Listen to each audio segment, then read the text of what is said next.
Turkiston.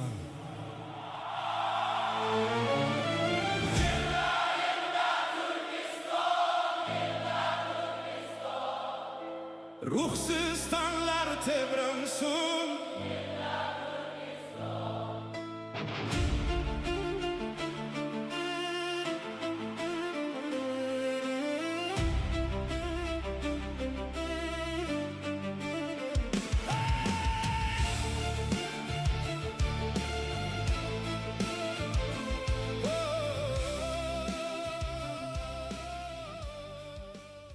Kitobni anglash uchun, o'zini anglash uchun, fikr doirasini kengaytirish uchun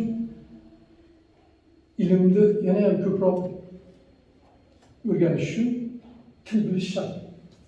Tangliklarda aytganda, xuddiki bir insonni qalbi bo'lmasa, faqat aqli bo'lsa, u tang ahvolda qoladi degandek nazarda tushuntiryapti-da. Ya'ni aytadi, tangda mehr, muhabbat, bir-birini qadrlash, bir-birini e'zozlash degan his-tuyg'ular yo'qolib ketgan. Ya'ni agar aytadi, masalan, biz ham keyinchalik bu hislardan uzoqlashsak, tanga o'xshab qolamiz.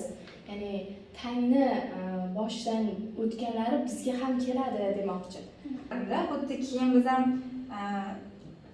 tanklarga o'xshab boshqa bir galaktikalardan yer qidirib qolamizmi? Xuddi mana shu narsalar hayolimga keldi-da. Inson qanaqa qilib rivojlangani, qayerda xatoliklarga yo'l qo'yganligini bilish uchun tarix kerakda.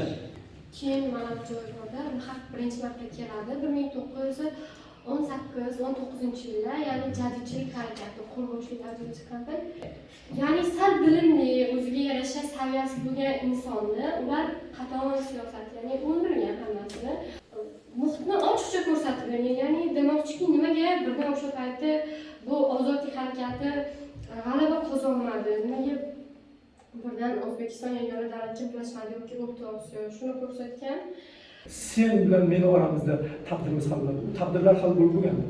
Sen ilmingni ziyoda qilib, zo'r injener, mutaxassis bo'lib, salohiyatni mamlakatni yuksaltira olsang, rivojlantira olsang, shunda shu taqdirni hal bo'ladi. Ya'ni eng kuchli qurol nima ekan? Ilm. Insoniyatda eng katta kashfiyot nima? Birinchi va oxirgi kashfiyot. Boshqa kashfiyot bo'lishi mumkin emas. Pulni qiyosi ham, bahosi ham, tengi ham, miqyosi ham umuman o'xshashyapti. Qanday tushunishimiz kerak? Ma'naviyat bilan, birlashish bilan, ittifoqlik bilan, mehr bilan, muhabbat bilan, ishtiyoq bilan. Xo'p, qo'rboshlar boshchiligida mamlakat ozod bo'ldi. Ozod bo'ldi ham deylik. Keyin mamlakatni kimlar boshqaradi degan fikr ham ketadi. Meni hayolimda Tohir Malik bu asarni 70-yillarda yozilgan, lekin 85-yil nashr etilgan adashmasam. 72-76 yozilgan deyilganmi? Shu fikr bo'lgan, Tohir Malik qachondir O'zbekiston jamiyati mustaqil bo'ladi. Keyin uni mustaqillikdan keyin boshqaruvi nima bo'ladi degan fikr bo'lgan. Yana bitta joyi bor, mana hozir aytildi, bu qizlar ham aytdi. O'sha professor Razoqov, keyinchalik Dilmurod yoki shunga o'xshagan odamlarni qatag'on qilinishini ko'rgan Rixat Mirzoyev bitta fikrga keladi. Jamiyat o'zini eng nodir shaxslarni qurbon qilyapti. Bu umuman hamma avtoritar mamlakatlarga tegishli emasmi degan xos bo'lgan shu fikrlar bo'lyapti-da. Asarning nomi devona emas aslida. Chorrahadagi odamlarda bu. Chorrahada emas, arosatda.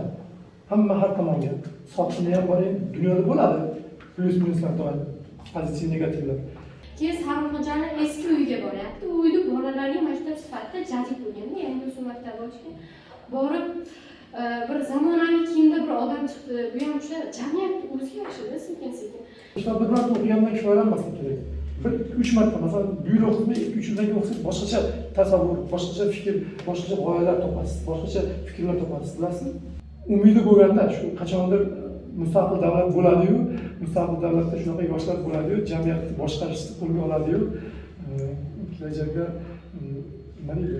Millatimiz, mamlakatimiz, davlatimiz barhayot yoki shiorli, g'ayratli bir perspektiv iqtisodiy rivojlangan ilg'or davlatlar qatoridan bo'ladi degan umid bilan yozilganligi menda chiqdi.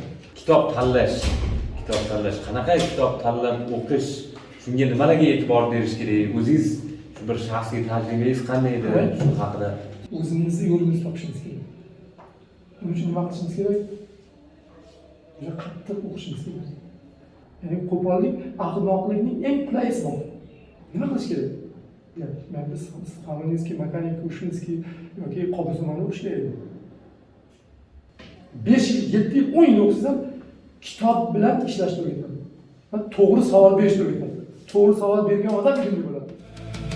Maktab oching, bo'ling g'ayratli, yoshlar o'qisin, bo'lsin oliy.